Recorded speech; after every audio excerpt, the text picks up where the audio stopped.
بسم الله الرحمن الرحیم.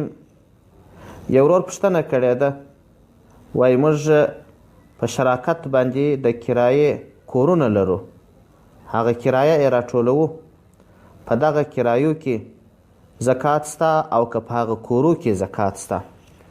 د دغه ورور د پوښتنې په جواب کې باید ووایم چې دغه کورونه که چیرې تاسې د تجارت دپاره رانیولي، د دې دپاره چې څه پیسې ورباندې وګټئ او بیا یې خرڅ کړي، نو د دغه کورونو چې کم قیمت دی د هغه قیمت څخه به 2.5% یا 40 روپۍ زکات ورکوئ.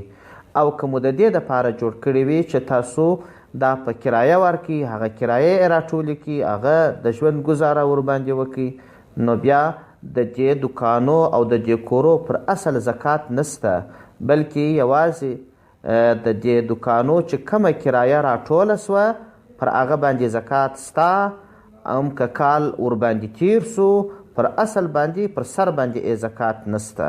فتاوای هندیه جلد اول صفحه 180 فصل فی العروض او تاترخانیه جلد دوم صفحه 241. والسلام علیکم ورحمة الله.